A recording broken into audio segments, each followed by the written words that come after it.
Welcome to the Visual K podcast. I'm your host Frederick, also known as Swirling Black, and with me today I have your co-host Alexi, as well as... You're not going to just announce me as a guest. I'm just like a guy. I'm just a regular guy, just hanging out. Aaron, a.k.a. Pero, a.k.a. if you find me on VKGY, I am Pear Dog. Yeah, I thought the guest was a little rude. I prefer Eternal Member. Yeah, I agree. I appreciate it. Yeah, because in the last couple of years, since we last recorded, Aaron has decided to step down as a permanent host and go back to being a guest. We're basically like the Ryan Seal of Visual K podcasting. We hate each other, but the money was right, so we came back in. We're doing the Tokyo Dome one more time. Yeah, there's going to be like a Get Back style documentary about this podcast one day, and it's just going to be us screaming at each other and do the intro again. I need it. I don't actually remember how many years it's been since we last recorded, and I forgot to check before we started. Podcasting years are like dog years. This is basically like if we hadn't recorded an album for 90 years. It's been 3 years, and to be honest, it feels more like 10.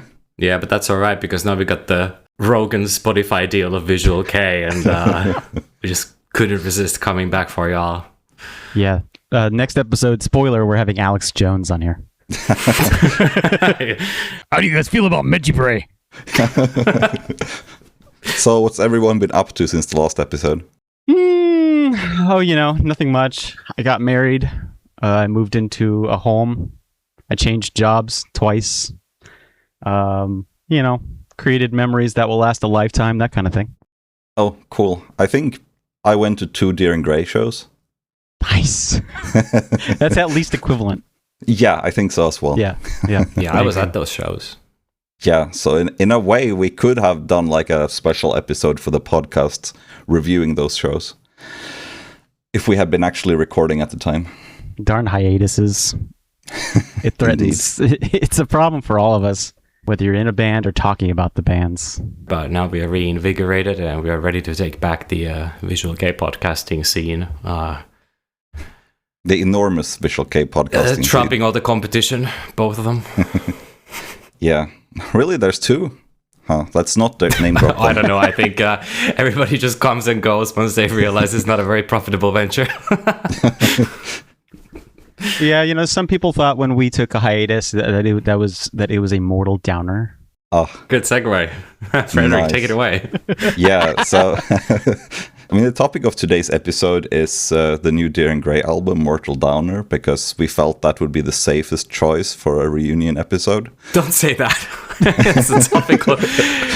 It's a big happening. Yeah, certainly the biggest happening. Yeah. It will be the biggest happening until the next Deer and Grey album is out, more or less. But, That is actually true, I feel like, in the Western fan base, like... So many people only come alive when there's a new Deer and Grey release of some kind. Like 90% of the old people only show up for Deer and Grey, basically. Although I would say this time it's a little different. I think especially with the newer generation of fans, I think there is a little bit of a sense of moving on. From Deer and Grey, you mean? Not entirely, but like their enormous presence in the scene, it doesn't loom as large as it did, let's say, 15 years ago. That is actually true. I think that the current fan base, especially the younger fans, are a lot more diverse than our generation was, because everything is so available now. Well, they're also into the bands which are like current. Yes, that is true, which we will probably have to cover on this podcast at some point. Yeah, if we would move on. Yeah, right. You mean move on from this intro that's taking way too much time. Yeah, let's jump into the next segment. Yeah, okay. Okay, so the topic of today's episode is the new Deer and Grey album, Mortal Downer, which was released in April of this year. After, I think, a record length in between albums. I believe it was over 3.5 years between these albums. The previous one, of course, Polaris. Which we covered on the pod. Yeah, we did. It's old enough to have been an episode on this podcast. I think if you were born when we recorded that, you're going to high school now. Indeed. Yeah, but in addition to being the longest break, this is also, I believe, the first album rollout with just one single. It is. It's the only album they have ever made, which only has one single, which is an interesting choice. I wonder if it was planned that way or if it became that way out of necessity. Because this album, as far as I understand, was delayed at some point. Like, already last year, they had tours that alluded to both the album and track titles from the album, and they premiered songs from this album already over a year ago. So I'm thinking that it could be that the album itself was delayed at some point. Well, there's also been quite a few delays actually recently in Visual K. In addition to the Kizu album being delayed, their community was devastated by the fact that the Mamireta mini album was delayed. Yeah, and Kizu is on the same label as Daring Grey, I think, so there could be something to that. I suppose technically, yeah, they have their own sort of sub-label, Damage. Yeah. Okay, so before we get into the album itself, Alexi, what's your experience with Daring Grey? I think pretty similar to yours, although maybe with a year or two's difference. I've been into the band now for exactly 20 years.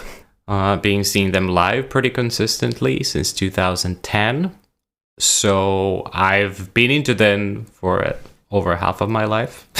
Unfortunately, getting closer to half of my life every day. And yeah, I've grown up with them. So the amount of sort of my emotional connection to them is very primal. Yeah, I totally primal might not be the word for it, but it is on a cellular level, you know? Yeah, it's like this kind of band that always sticks with you. Even if you have a break at some point, you will always get back to them, that sort of thing. You're always interested in what they're doing. Yeah, exactly, yeah. And I mean, you also, if you've been following them for 20 years now, you've been following them for 2/3 of their career. So yeah, and also at this point, it's kind of, you feel how those people felt who were like really into the Grateful Dead or Kiss in like the 90s. Yeah, the old guard. Aaron, what about you? What's your experience with Daring Grey? Well, I discovered them pretty close to the same, about 24 years ago or so, in 2002. That's very true that they're sort of the band that you constantly come back to. I've loved almost everything they've ever done, at least to some degree. Even the albums that kind of didn't stay on my radar, there was something to enjoy about it. They kind of fell out of my frequent listens around Doom Spiro Sparrow. I liked it, but it was like that was kind of the cutoff, and I started kind of branching off in other stuff. Mm-hmm. But you always come back to it, and I've nevertheless kept up with everything they put out since then, full album wise. Big fan of their early work, even as plagiaristic as it was. But honestly, we could do a whole episode on how many times they plagiarized other bands in the early days. But it has a charm. And of course, nostalgia plays a big factor. But yeah, but I think when we were kids, we didn't really know like that some of the riffs were, let's say, inspired by other bands, because we were not as well informed as kids today are. Very true. Yep. You kind of listen to this cool band, and you're like, wow, they're very interesting. And then you finally listen to their inspirations, and you see the blueprint start to form. But yeah, they're a great band. They have a lot of variety. I just look at them and like, yeah, they're hot. I'll listen. Yeah. It's all right. This is the Visual K podcast, after all. That's really all it's about. Yeah, and I think that since all of us sort of grew up with this band, we have a perspective that stretches over a lot of time when it comes to their releases. I mean, at least for me, like, I feel like I have followed their whole trajectory from like a very, very Visual K band over to like trying to be this edgy Western metal band, and then back to being a Visual K band again. Like, they've sort of come full circle during this time, and I think we've all been there for that ride. And that also brings me to the question: do you guys agree with me that they are back as a Visual K band again? I wouldn't say that they're back, but I would say that they never left. In a sense that, for me, the definition of Visual K is more of a business model and a certain web of associations that these bands have, like who they're playing with, who they have these interactions outside of the music also. And for Daring Grey, it was always pretty much exclusively Visual K, unless they were in the West, like the Taste of Chaos tour, which I think for them musically was incredibly significant. But besides that, they were always hanging out with the same dudes, like, the guys from Mary, Renter Rensoir, that kind of stuff. And their promotions, marketing, all of that, it was always happening through that Visual Kei superstructure, even today. Yes, I think, like you said, superficially, they tried to leave Visual Kei for not a long time, actually. If you look back on it, it was only a couple of years, but it felt like a long time because those were some of our formative years in our youth. But it was maybe like a 3-4 year period where they were actively trying to distance themselves from the whole scene and look and stuff. I mean, I think the best thing about the memed Adidas tracksuit is that this was also done by Kiyoharu before, which is entirely perfectly in line with what they were doing in the 90s. Yeah, true. Oh, sorry, Aaron, you didn't get a chance to answer the question. No, I was just going to say they'll definitely they'll never escape the Visual Kei because it's just as much part of like their core as a band. They, even when the Taste of Chaos tour, when they seemed like they wanted to completely drop the visuals, they were still more, they cared clearly a lot about their presentation and the aesthetics of the band, and they stood out in that way, and it's certainly something they can never really escape. They've come pretty close. There was that period where their visuals toned down a lot, but I feel like it was still there. And plus, they have a strong association with a lot of bands in the scene, and they would have to burn a lot of bridges, I think, if they wanted to completely escape it, and that would be kind of sad. Yeah, I also think that pretty sure they kept the same team to shoot their music videos throughout, which is basically coming through Free Will, and the Visual Kei sensibility was always there. And pretty sure the image was always 100% curated, and every decision was totally conscious. Whereas if you're just some band performing at Battle of the Bands somewhere in Europe or in America, that amount of thought just naturally doesn't go into it. Agreed. So with that in mind, should we move on to the discussion on the new Dear and Grey album? Hell yeah. Play a sample. I'll use the restroom. Okay.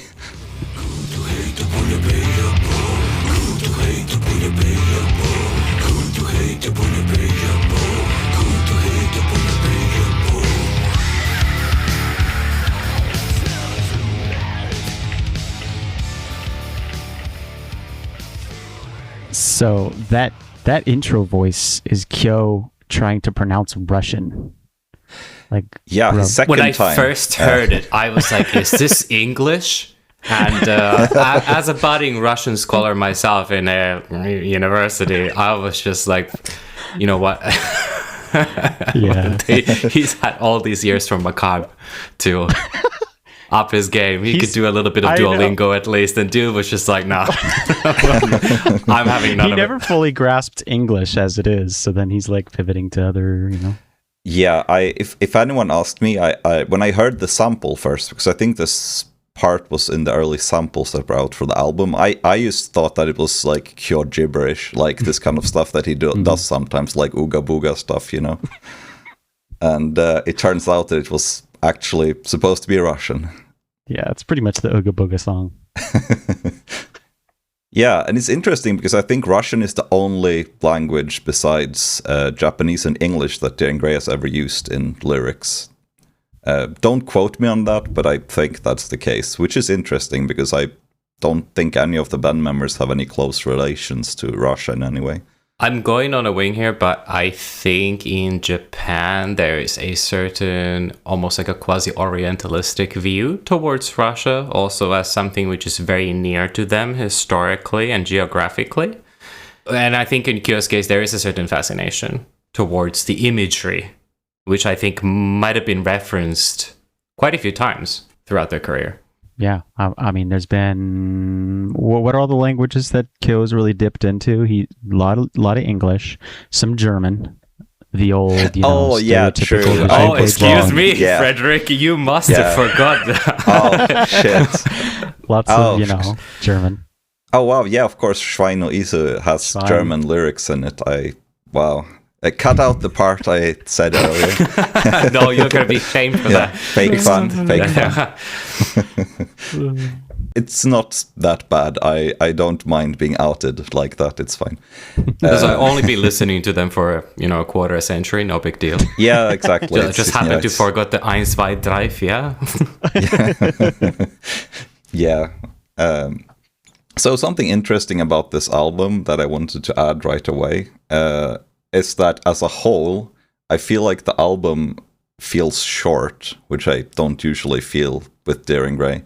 Like, out of 14 tracks, 9 of them are below 4 minutes long. It's really short by Daring Grey standards. There's several tracks that I feel like I wish they added a minute or two to flesh this out a bit. For example, like Bloodline and No End. Do you guys agree with this? For sure. And I think also when they are going just like a little bit north of 6 minutes, it feels this still is so close to the 4 minute mark that they don't really like get to stretch out their wings in a way that when they're doing Vinushka or Schadenfreude or something like that. But at the same time, I don't feel like it's really necessary for them to take that long form, because even within like 2-3 minutes, you can still include all kinds of cool variations on the same motif, for example. Yeah, I do actually. I like the short format of this album because, to be honest, it doesn't really explore a whole lot of complicated ideas. So they really they'll dip into something, they'll explore it, and then they'll move on real fast. They don't waste your time with this album very much. They just kind of keep things moving. Yeah, absolutely. I mean, that's kind of what I meant as well. But for me, it even sometimes goes so far as I feel like it would have been nice if the song was slightly longer. I mean, some tracks, I feel like there's so much crammed into it that it would have been nice to have maybe slightly more space to breathe, I suppose. Or maybe we are just so used to Daring Grey always having like 1 or 2 epic long songs on an album that having an album without any feels a bit hollow somehow, for me. I think there is a sort of kind of expectation within a certain segment of the fan base that they're like almost obligated to deliver one big epic track, and when they don't do it, it's feels like you got deprived of something, even though that is not necessarily the case. But like psychologically, I sort of understand that. I see it a lot on the internet as well. But with Daring Grey, you have to say that I think the Western community and the Japanese community are two different audiences, and then within the Western community it's also balkanized into people approaching from metal versus people approaching from visual K, and then a few outliers who just know Daring Grey through something else. And there is actually a Japanese anime blog that I follow called Sakana Gatoreta, and I just Google translated into English, and he said that the album's reception was divisive. I was very curious about that, because it's to actually get these glimpses into what they think in Japan with, like, let's say the music blogging community is very interesting to me. But I can sort of see that. I think in the West the reception was similar. Yeah, I think so as well, or at least from the people I talk to. But then again, my point of view is also very limited, because I mostly know people who have been fans of this band for a very long time. So a lot of those people are sort of like, well, it's a fine album, but it's more of the same, is like the critical point I've heard. Did you talk to both of your cats? Yeah, they both love it. Nice. Well, those are the only two opinions that really matter at the end of the day. I personally like that it's very consistent. The whole thing feels like, even though I don't know where I read this, maybe you guys can confirm, but it was recorded sort of like in fragments, and they sent it to each other back and forth, and they kind of almost remote composed this album, which is very interesting for them. But it feels consistent. It feels like it was recorded in one session, or maybe one studio visit.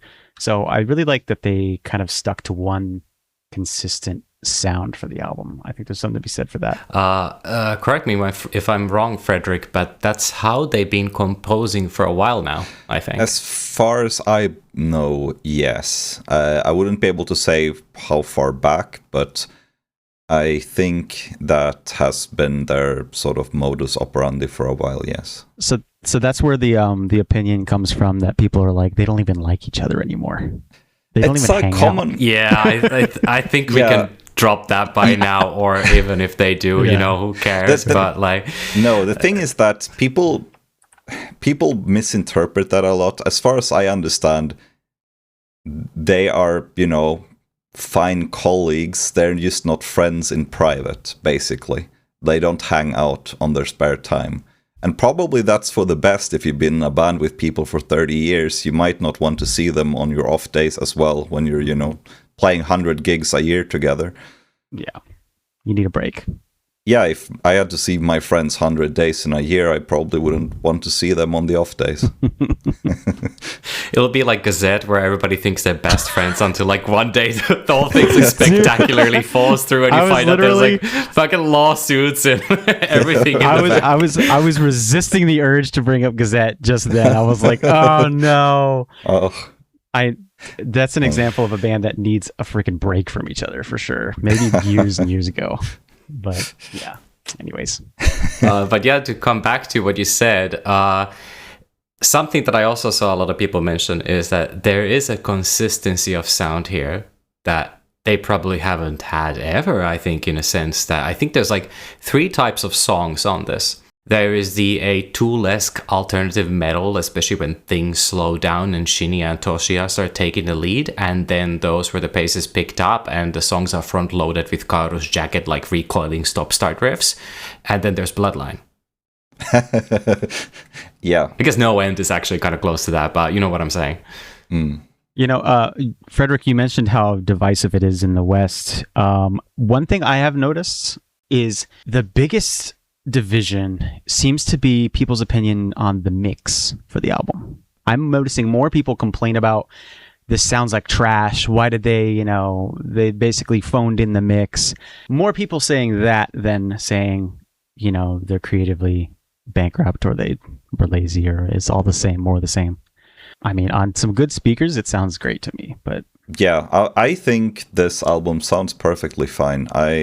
I understand some people that didn't like, for example, Insulated World. It had a very strange sort of tinny quality to it, which I get that some people don't appreciate. But this album sounds perfectly fine to me. If you pick on this, I think you just don't like how modern metal music is mixed at all. Yeah, I don't think it's that bad either. And I see the comments about the production a lot. And you know what? With Dear and Great, it feels like every person is their own universe. And people usually talk to themselves online in a way that as if their opinion represents the whole community. It might be the only Visual K band where that happens, like to this degree. But yeah, I think it sounds fine. I will say that bad headphones and compression will not do the album any favors. A lot of the album's content, so to speak, won't be there unless you feel the whole weight and dynamic range of what Toshiya is doing. Because sometimes you just notice the stuff that he's doing in the background on the bass, and it's actually really, really good. And it makes a bunch of the songs for me. I had one more thing as well I wanted to mention about the album as a whole, which I noticed while reading a short trivia section on the Dear and Grey Wikipedia page. And that is that apparently this is the first album since Withering to Death where they mix capitalization on the titles of songs, like some songs in full caps, songs in minuscule, and so on. What do you think that means? Nothing. I see nothing. Yeah.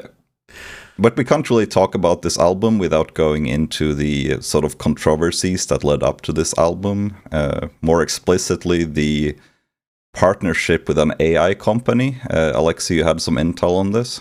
Well, not much, because one day it was announced that they had partnered with some kind of an AI startup business, I believe registered. It was either Thailand or the US, one or the other. But either which way, it was announced.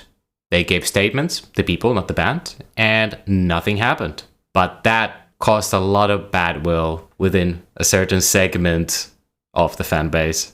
Yeah, especially since they already had dabbled in AI for concert backdrops, as well as the promotional video for The Devil in Me, which was the single track from this album. Frederick, have you seen the NN live? No, I have not. You should watch that immediately, because the backdrop AI music video features the Frog World War III. I will say that it's an acquired taste. First, you might look at it and you might be like, what is this? But the longer it keeps going and the more the frogs keep coming back, the more you actually start getting into it.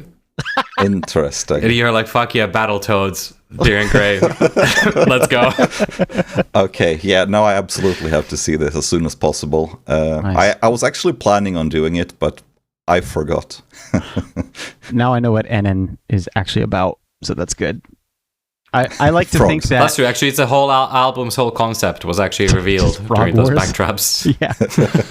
Yeah, I like to think that the backdrops at a concert are direct tie-ins to the plot of the songs and the albums. So, if it's a frog war, so be it.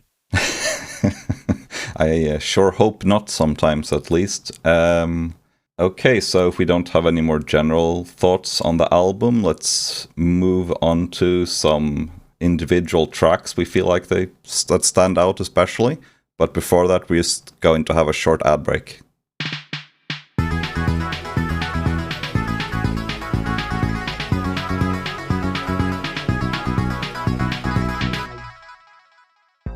Hey guys, looking for something different in New York City's live music scene?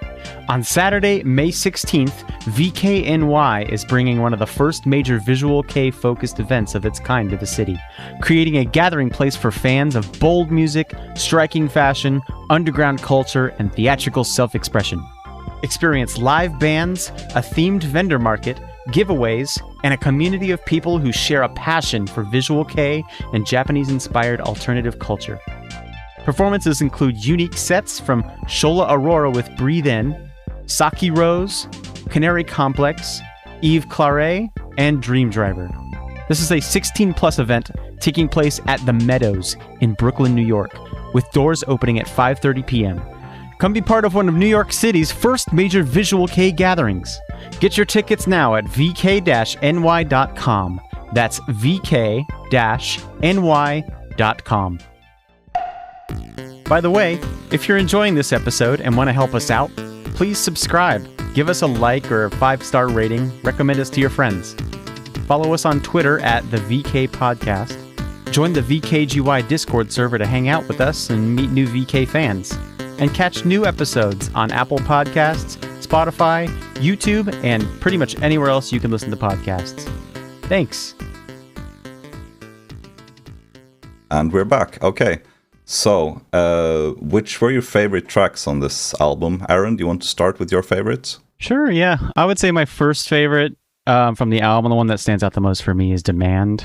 I really like that track. There's Nothing Else is the other track that I really enjoyed the most. They're actually the punkiest. I would argue the punkiest songs on the album. They have a kind of a speed metal vibe, but they also have sort of like a punk driving rhythm.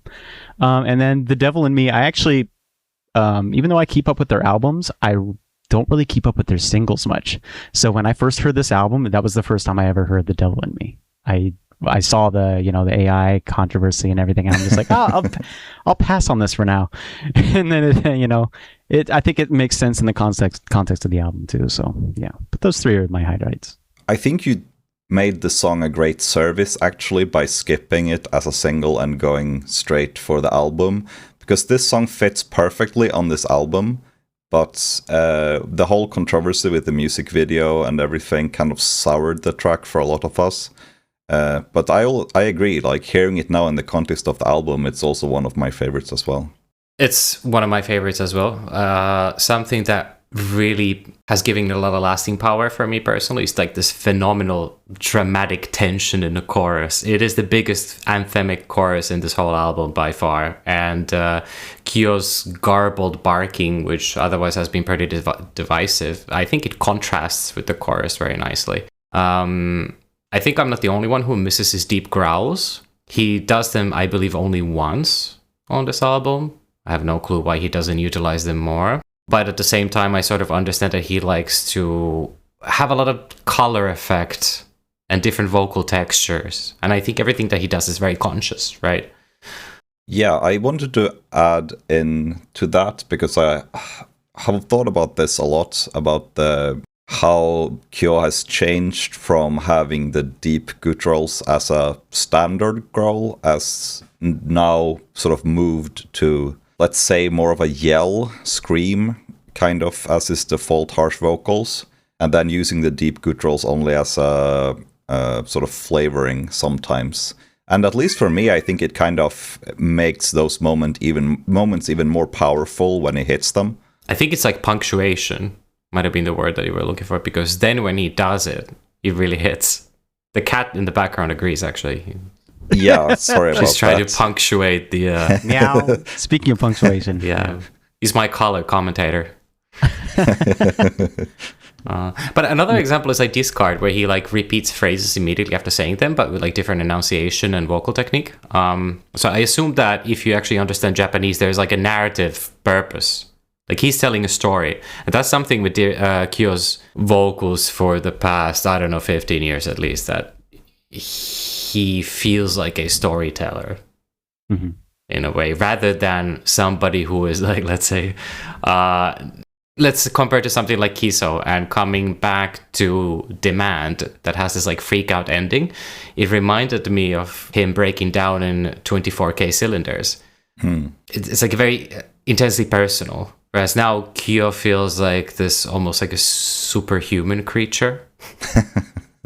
Yeah, I feel like a lot of this album, one of the things that I really liked about it is that a lot of the sort of moments where Kyo is just going bonkers, it really, you kind of hear old Kyo in his voice a lot of the time throughout this album, and it feels, I think the lack of gutturals also kind of reminds me of, the early 2000s, back when he was all screeches and croons. He does a lot of screeches in this album. I haven't, like for The Devil in Me, I haven't heard him that angry and unhinged in a while, and it was very refreshing. It was very like hair ripping, chest bleeding Kyo, as opposed to like sort 2003, 2003, like the Blitz 5 days concerts, that kind of stuff. Absolutely. Yeah, I think I agree as well. And I wonder if it can be related to touring with old albums, that he's wanted to mix up the vocal technique a bit, since they did all of those tours, playing their whole discography basically for a couple of years. Yeah, I think this is has been a trajectory that's been going on. Basically, this is unraveling when they decided to like re-engage with their older material without drastically altering it. Doing all those covers, basically self-covers for a while, where they're sort of just easing back into their old personality, but keeping the... like the Gauze re-recording single, it was just basically the same songs, just played live by the band now. Yeah, exactly. I mean, if you compare it to the remakes they did 10-15 years ago, it's a huge difference. I miss the excitement of that time when you were just like, oh, what are they going to do next? And I mean, people were saying like, oh, they're going to ruin it. I don't know. But I think there was a lot of like morbid curiosity each time. Yeah. Or you just genuinely enjoyed them. And now in retrospect, I like quite a lot of them. And it's not like you put on Tsumito Kisei like every other day or something. But like, I think it's nice to have in the discography and the story of Dir en grey. Yeah, absolutely. And... but it just shows also where the band is today compared to where it was like in 2011, let's say. I would like to quickly come back to the topic of the music video, or the Devil in Me. Aaron, have you seen it? About a minute of it. I turned it off pretty quickly. I understand. This is something that they've done also with Phalaris, with the song Eddie. The Kyo has this thing where he's either name dropping or featuring serial killers in some way, and I think this is a part of our popular culture that I'm like done with completely. I don't like with Eddie. At least I can pretend that it's about Eddie from Silent Hill 2, and not Ed Gein. Yeah, or Eddie from Tekken. Yeah, exactly. Whereas this one is like, it's clearly like he's showing like some John Wayne Gacy stuff, and this is like very 90s, like Marilyn Manson, 9 Inch Nails, when like Trent Reznor went to record at like the the house where the Manson murders happen. It's just like, oh, bro, give me a break. I don't know. Like, I'm the edgiest guy out there. I think, like, if I wasn't paid handsomely by the VKGY Enterprises, I'd get this pod canceled in like 2 minutes. So, like, but when I see the serial killer stuff, I'm like, no, just don't do that. I mean, this is just tragic. It's sad. It's not interesting. But I will say that after the Pumpkinheads Ed Gein song, I think it was the end. Like, you cut it off right there. They make a song about Ed Gein. You're done. That's it. You can't follow Pumpkinhead on that regard. You're just, good, move on. Wait. What about Pumpkinhead? Yeah, the Pumpkinhead. They did a song called Ed Gein, something, something, something. And it was just this goofy-ass song about Ed Gein. I would say that I don't think Deering Gray actually knows about Pumpkinhead. See, that's their problem. They need to be more in touch with, the best that we have to offer in the visual case scene. The best in the scene. I wanted to quickly move to just speak a bit about NN as well, because I have a theory that if there had been a second single of this album, it would have been NN, because it's the most radio-friendly track on the album. And also it has like a very clear chorus, the length is good, and also they had a tour named NN last year. So a lot of it points towards that it could have been used for promotion or as a single. Yeah, I think despite its formulaic nature, I'm into it. And also that sort of suggests also that it's a strong single material. The vocal melodies have that single juice to them. It's a very sexy verse, I think, especially if you watch the live version from the live that came with the album. It's very good, and there's some very heavy plunking bass in this, and this mixture of like dissonance and the stop-start kaoru alternative riffing. I really like this song a lot, actually. This song feels a bit like it's like it would fit in an arch. What do you think? Like, it kind of has that. Wait, which arch? Arch. The album. RK? Yeah. Oh, RK. Yeah. I mean, to be honest, the whole album feels like a continuation of RK. Just like the previous 3 albums have also felt like a continuation that's like Deering Gray is RK. the fucking Hotel California visual K. Like, we keep checking out and going to different rooms, but we're not leaving the hotel. No, but I agree. Yeah, absolutely. I think also we need to mention Mobs as well, because it has a music video. I know Alexei wanted to talk about that. I think it would actually be better to phrase this question as, you tried watching the Mobs music video and you might want to say something about it. Oh, right. Yeah. So, see, I didn't actually watch the Mobs video in full until earlier today. Although you tried. Yeah, I had to look away because for the first time ever, I was so repulsed by a music video. I actually could not watch it. I felt sick because there's... I'm not sure what it's called. Alexei, do you know more about this? They were hanging people with fish hooks from a ceiling, like through their skin, and that was just too much for me. I know exactly what you're talking about, but I'm trying to... It's like a form of body modification where you're like suspended. I think it's just called fish hooking. Yeah, that's what it was, I think, and it looked so deeply disturbing. I mean, I was fine with, eating babies' heads in Obscure and stuff like that, but this was too much for me. I was just going to say, like, you were like, what happened to the kids these days when I was young? We'll take a girl and we're going to watch the Obscure music video. You drink some strong lagers. That's when everything was all right back then. Now, they're just going to be like, hey, you want to come watch the Mobs PB with me and mainline some heroin? The standards have fallen. I was really surprised when he said that because, like, again, like, their early PVs had a legendary status in my school with, like, the resident 1 VK fan spreading the message, which was myself. Oh, well, I mean, I think if you were a Visual K fan in the mid-2000s, you absolutely showed someone the Obscure PV at some point that didn't want to see it, like 100%.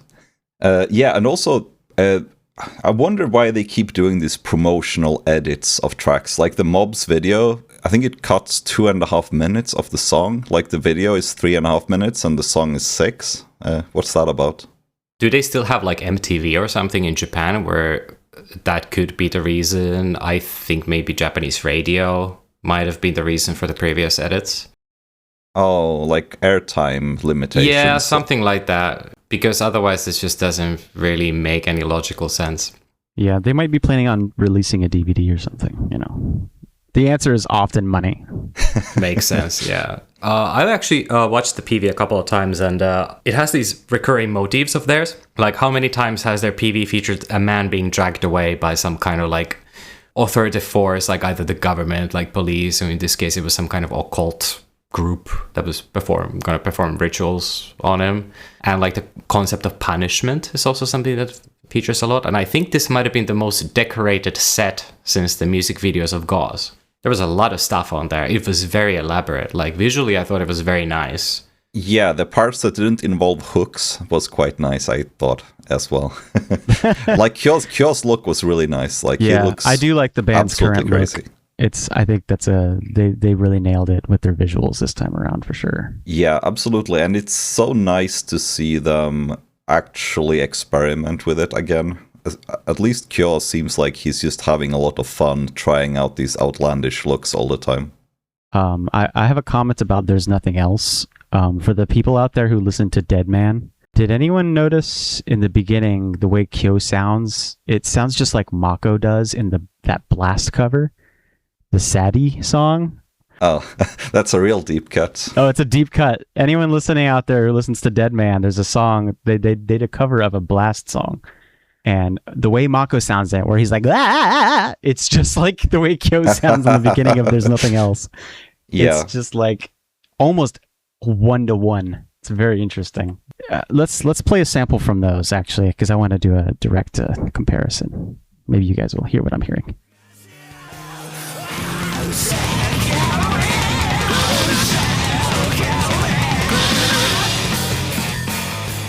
So that was Dead Man. And then we have There's Nothing Else by Duran Gray.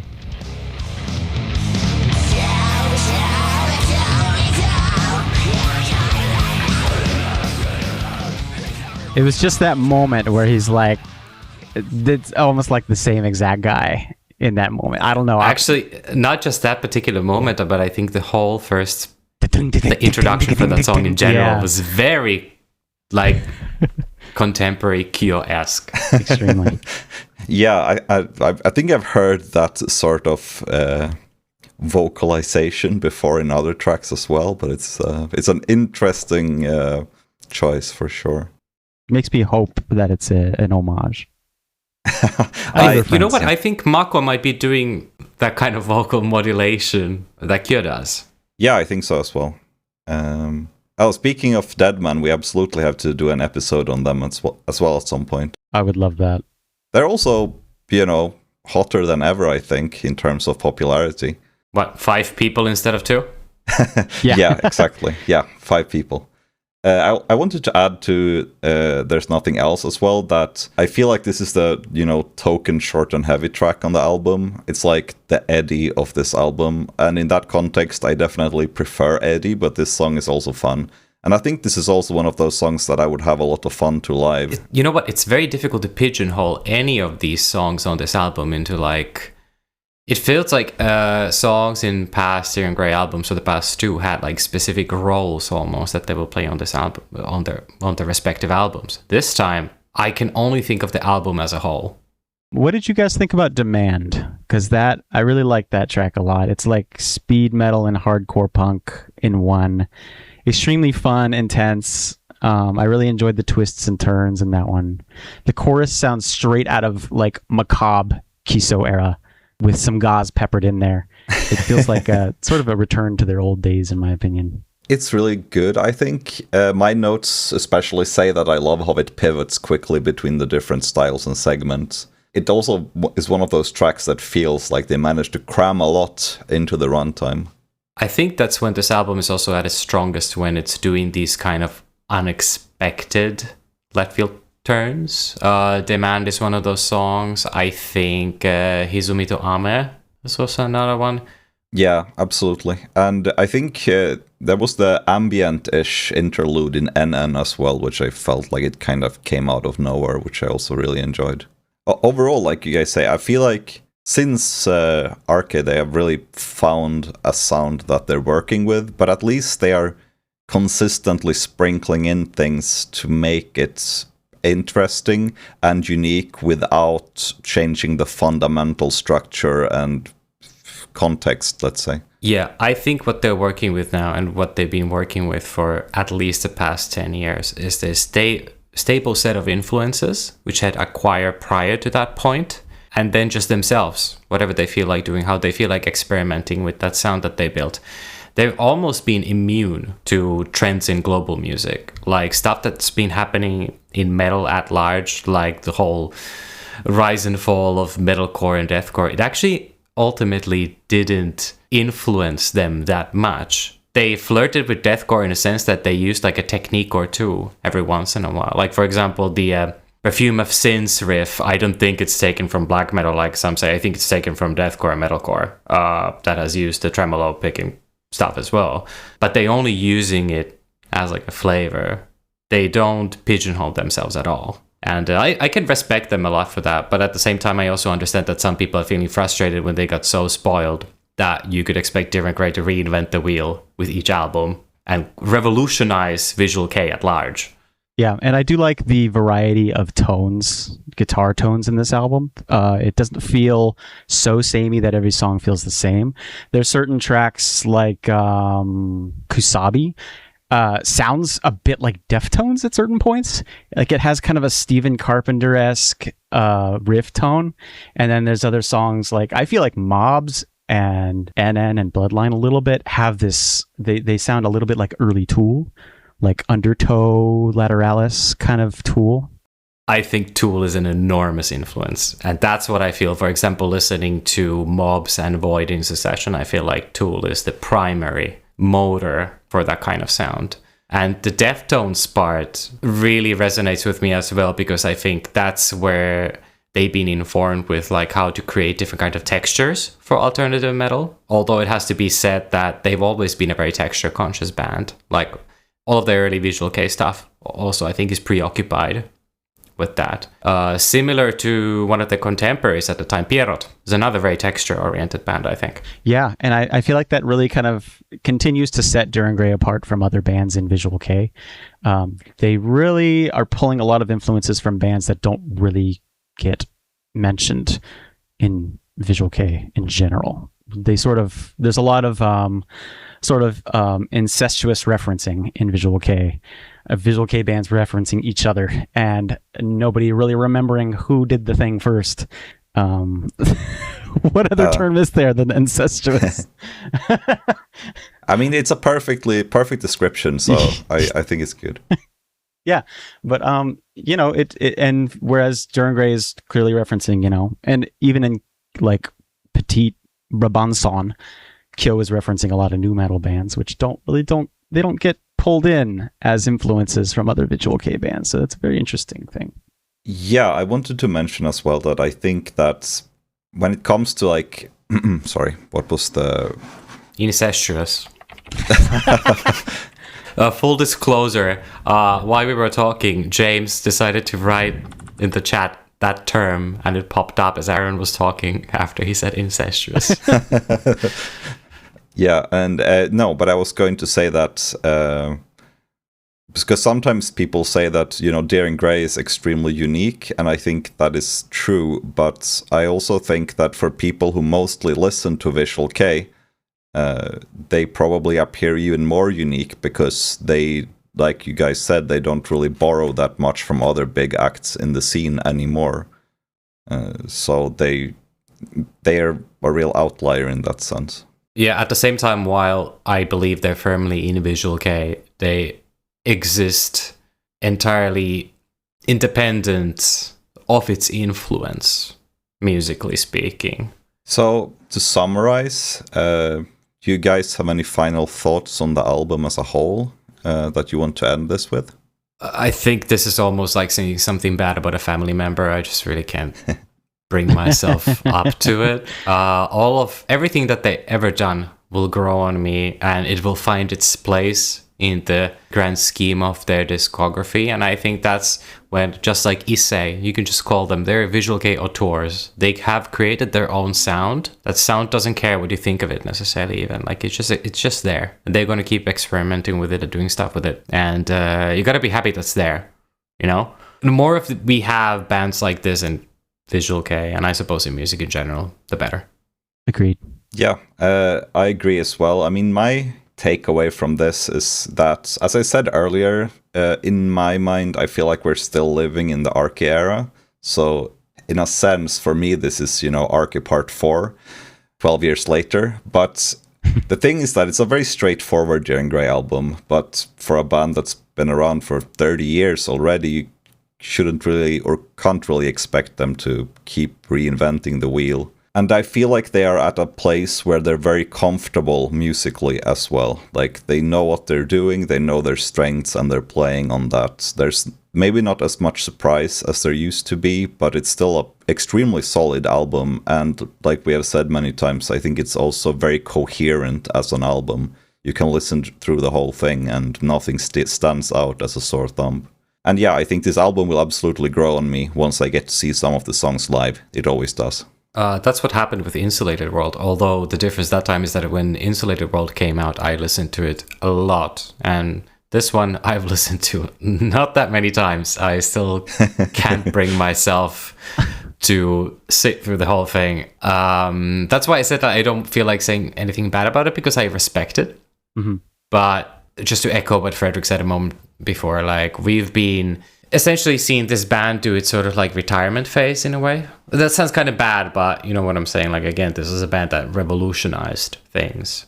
I will say, in my opinion, that even though there are some notable tracks on this album, there is no particular area of the album that I feel is like a low point. It feels like it goes from mid to high, and that's something to definitely consider. But is it too early to put this on a ranking for you guys? Because personally, I would put it between maybe Phalaris and Withering, and that's like at level maybe 7 or so. Wait, how low is Withering for you? Well, here's going to be the controversial part. Withering for me is at 6, below Ouroboros, Vulgar, Kiso, Macabre, and Gauze. Wow, I think for me it's too early. I would like to get back to this once I have caught them live touring this album, and then I feel like I will have a more informed opinion on where to place it. So yeah, I will just leave the ranking to you for now. Sounds good. I think for me it's at the bottom as their worst album so far. Okay. Maybe on a, well, you know what? Insulated World has accumulated some sentimental value over these years. So again, it's been almost 10 years. But for now, for me it stands as the my least favorite Daring Grey album. Okay, so with that, negative note. We're ready to. That negative note. I think with that we're ready to wrap up today's episode.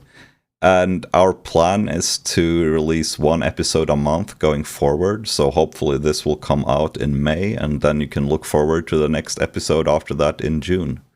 So thank you everyone for listening, and thanks Alexi and Aaron for joining me today. Yeah, thanks for having me on. It's been great. I missed it. 3 years is a long time, you guys. Oh shit, sorry. Oh shit, no, you gotta do it again. Trampled on you. Okay, one more, sorry. One more. And sayonara. No, that wasn't good.